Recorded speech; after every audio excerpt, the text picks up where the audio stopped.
আল্লাহর ওলির কাছে ঘটনা বয়ান করে শিবলি নুরমানি শুনতেছে। এমন সময় যুবক ডাক দিয়া কয়, আমি নিরুপায় হয়ে গেলাম, বাবার লাশের পাশে শুয়ে পড়লাম। আল্লাহু আকবার পড়ে। বাবার লাশের পাশে আমি শুয়ে পড়লাম। আমার তন্দ্রা চলে আসলো, ঘুম চলে আসলো। আমার স্বপ্নের ভিতরে আমি তাকায়া দেখলাম ও রাহমাতুল লিল আলামিন স্বপ্নের ভিতরে দেখা দিয়েছে। আমার ভাইরা, আল্লাহর ওলি শিবলি নুরমানি রহমাতুল্লাহি আলাইহি কাবা ঘরটা যখন তাওয়াফ করে হঠাৎ করে সামনে একটা যুবক দেখলো। ওই কাবা ঘর তাওয়াফ করার সময় সবাই দোয়া করে নিজের মন মতো। আল্লাহ পাক কোরআনের ভিতরে বিভিন্ন দোয়া শিক্ষা দিয়েছেন। রব্বানা আতিনা ফিদ দুনিয়া হাসানা ওয়া ফিল আখিরাতি হাসানা ওয়া কিনা আযাবান নার। আল্লাহ পাক কোরআনের ভিতরে বিভিন্ন দোয়া শিক্ষা দিয়েছেন। সন্তান হয় না, রব্বি হাবলি মিনাস সলিহিন। সন্তান কথা শুনে না, সন্তান নেককার না। আপনি আল্লাহর কাছে দোয়া করেন, রব্বি হাবলি মিনাস সলিহিন। আয় আল্লাহ, আমাকে আপনি ধৈর্য ধারণকারী সন্তান দান করেন, নেককার সন্তান দান করেন। ইব্রাহিম নবী যেমনি আল্লাহর কাছে দোয়া করেছিলেন, বিভিন্ন দোয়া আল্লাহ কোরআনের ভিতরে শিক্ষা দিয়েছে। কিন্তু আল্লাহর ওলি তাকায়া দেখলেন শিবলি নুরমানি রহমাতুল্লাহি আলাইহি, তাকায়া দেখলেন যুবক শুধু দুরূদ পড়ে, সুবহানাল্লাহ, অন্য কোন দোয়া করে না। কাবা ঘর তাওয়াফ করে আর দুরূদ পড়ে সাল্লাল্লাহু আলাইহি ওয়াসাল্লাম। 3 দিন যাবত আল্লাহর ওলি দেখলেন যুবকটা যেখানেই যায়, যেই কাজটাই করে না কেন, শুধু দুরূদ, শুধু দুরূদ। আমার ভাইয়েরা, আল্লাহর ওলি শিবলি নুরমানি রহমাতুল্লাহি আলাইহি একটা পর্যায়ে যুবককে ডাক দিয়া বললেন, ও যুবক, তুমি কেন শুধু দুরূদের আমলটাই করো, আর কোনো দোয়া কি তুমি পারো না? আল্লাহর বান্দা যুবক ডাক দিয়া কয়, আল্লাহর ওলি, আমি শুধু দুরূদের আমলটাই কেন করি, অন্যান্য সব দোয়া আমি পারি, এরপরেও নবীর উপরে কেন দুরূদ পড়ি? তাহলে মূল কথাটা শুনেন। এই কাফেলার সাথে যখন আমি আর আমার বাবা সফর শুরু করে দিলাম হজ করার জন্য, আমার ভাইয়েরা, হঠাৎ করে বাগদাদ শহরে যখন আমি প্রবেশ করলাম, আমার আব্বা জান অসুস্থ হয়ে গেল। এমন সময় কাফেলার আমির ডাক দিয়া বলেন, তুমি তোমার বাবার সাথে এখানে থাকো, যদি সুস্থ হয় পরে আসো। তাছাড়া শুধু তোমাদের জন্য এতগুলো মানুষকে এখানে রাখা সম্ভব নয়, তুমি তোমার বাবার সাথে এখানেই থেকে যাও। আল্লাহর বান্দা যুবক ডাক দেয়া কয়, আল্লাহর ওলি, একটা পর্যায়ে আমার বাবা দুনিয়ার থেকে বিদায় নিয়ে চলে গেল, ইন্তেকাল করলো। এমন সময় চেহারার দিকে তাকায়া দেখলাম চেহারাটা কুৎসিত কালো শুকরের মতো হয়ে গেছে। নাউজুবিল্লাহ, চেহারাটা খুব শুকরের মতো হয়ে গেছে। এমন সময় এলাকার সব মানুষদেরকে আমি ডাকলাম আমার বাবার জানাজা পড়ায়া বিদায় দেওয়ার জন্য। মানুষগুলো যখন আমার বাবার চেহারাটা দেখে কুৎসিত চেহারা, শুকরের মতো হয়ে গেছি, মানুষ কেউ আর জানাজা পড়ে না। ডাক দিয়া কয়, তোমার বাবা একেবারে আল্লাহর নাফরমান ছিল, গুনাহগার ছিল, যার কারণে চেহারা বিকৃতি হয়ে গেছি, এর জানাজা আমরা পড়ব না। সবাই বিদায় নিয়ে চলে গেছে। আল্লাহর ওলির কাছে ঘটনা বয়ান করে শিবলি নুরমানি শুনতেছে।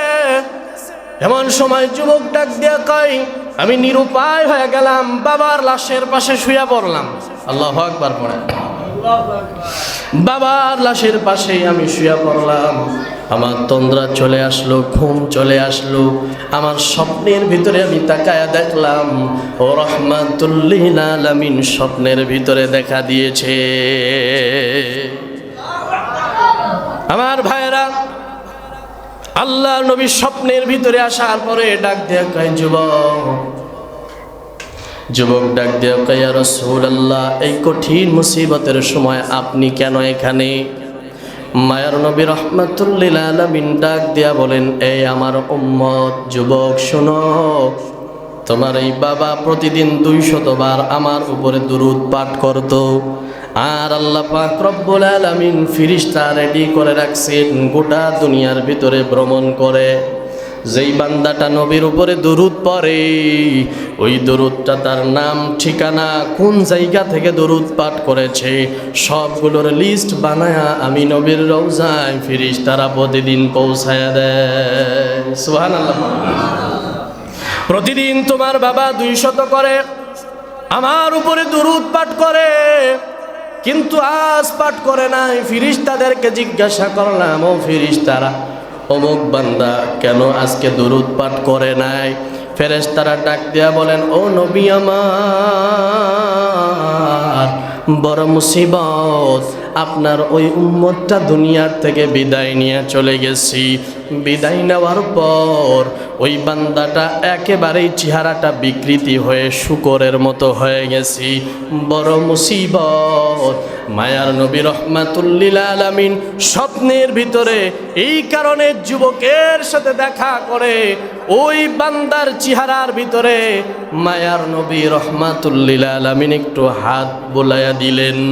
যুবক ডাক দিয়া কয়, হাত বুলাইতে দেরি হয়, আমার বাবার চেহারাটা পূর্ণিমার চাঁদের মতো সুন্দর হয়ে যায়। সুবহানাল্লাহ, জোরে পড়েন। আমার ভাইয়েরা, আল্লাহর নবী ডাক দিয়া কয়, যুবক, তোমার আব্বাজান দুরুদের সাথে সম্পর্ক লাগাইছে, প্রতিদিন আমি নবীর দুরুদটা ভালোবাসে, দুরুদ পড়তে পড়তে রাত্রে বেলায় ঘুমায় যায়। আমি নবীরে যেমনে তোমার বাবাই ভুলে না, কতে আমি নবীও তোমার আব্বাজানকে কঠিন মুসিবতের সময় বলি নাই। সুবহানাল্লাহ। আমার ভাইরা, এই জন্যই তো হাদিসের ভিতরে আল্লাহ নবী ডাক দিয়া বলেন, আউলান নাসি বিয়াউমাল কিয়ামা, কিয়ামতের কঠিন মুসিবতের সময় যেই বান্দা আমার উপরে দুরূদ সব থেকে বেশি পাঠ করবে, কিয়ামতের ময়দানে কঠিন মুসিবতের সময় ওই বান্দাটা আমি নবীর কাছাকাছি থাকবে। সুবহানাল্লাহ। আমার ভাইয়েরা, হযরতে বেলাল কান্না করে, চোখের পানি ছেড়ে কান্দে, ডাক দিয়া কয়, ও মায়ার নবী, আপনাকে ছাড়া তো আমরা থাকতে পারি না, তাহলে কিয়ামতের ময়দানে আপনার সব থেকে কাছাকাছি আমরা কেমনে হব? মায়ার নবী ডাক দিয়া কয়, বেলাল রে, কান্নার কোনো কারণ নাই। কিয়ামতের ময়দানে আমি নবীর উপরে যদি তোমরা বেশি বেশি দুরূদ পাঠ করো, কিয়ামতের ময়দানে আমি নবীর কাছাকাছি তোমরা থাকবা। সুবহানাল্লাহ। এই জন্য আমার ভাইয়েরা, দুরূদের আমল করার দরকার আছে না নাই? শুধু পরকালেই যে ফায়দা তা নয়। বড় বড় আলেমের জবান থেকে শুনেছি, বান্দা যদি দুরূদের সাথে সম্পর্ক করে, দুরূদের উপরে আমল করে, আমার আল্লাহ বড় বড় কঠিন কঠিন মুসিবত থেকে বান্দাকে রক্ষা করবে। সুবহানাল্লাহ। মায়ার নবী রাহমাতুল লিল আলামিন বলেছেন, কেউ যদি আল্লাহর দরবারে দোয়া কবুল করাইতে চায়, তাহলে আমি নবীর উপরে দুরূদ পাঠ করবি। যেই বান্দা দোয়া করলো কিন্তু আমি নবীর উপরে দুরূদ পাঠ করলো না, আল্লাহ বলেন ওই দোয়াটা আল্লাহর দরবারে পৌঁছায় না, ঝুলন্ত অবস্থায় থাকে। সুবহানাল্লাহ। এই জন্য নবীর উপরে দুরূদ পাঠের দরকার আছে না নাই? নবীজি যেইভাবে দুরূদ পাঠ করতে বললেন ওইভাবে করার দরকার আছে না নাই? আমার ভাইয়েরা, এই জন্য সময় আছে। মা বোনেরা অনেক সময় শুনতেছেন, আপনি রান্না করতেছেন, এমন সময় আপনি আপনার জবান থেকে পড়তে পারেন সাল্লাল্লাহু আলাইহি ওয়াসাল্লাম, সাল্লাল্লাহু আলাইহি ওয়াসাল্লাম। জমিনের ভিতরে কাজ করতেছেন, সাল্লাল্লাহু আলাইহি ওয়াসাল্লাম। ব্যবসা বাণিজ্য করতেছেন, জবানে থাকবে সাল্লাল্লাহু আলাইহি ওয়াসাল্লাম। প্রতিদিন নিয়মিত 100, 200, 300 আপনি যেমন পারেন প্রতিদিন সকালবেলায় 50 বার, রাত্রেবেলায় 50 বার, সকালবেলায় 100 বার, রাত্রেবেলায় 100 বার দুরূদ পড়তে পড়তে ঘুম আসে না। অনেকের আছে না, রাত্রে ঘুম আসে না, আছে না, ঘুমের বড়ি খাইলেও ঘুম আসে না। তো যাদের এই অবস্থা হয়ে গেছে, আপনি বালিশের সাথে মাথা লাগায়া আপনি পড়তে থাকেন সাল্লাল্লাহু আলাইহি ওয়াসাল্লাম, সাল্লাল্লাহু আলাইহি ওয়াসাল্লাম। পারবেন না ইনশাআল্লাহ? আল্লাহ তৌফিক দান করুক, জোরে বলেন আমিন।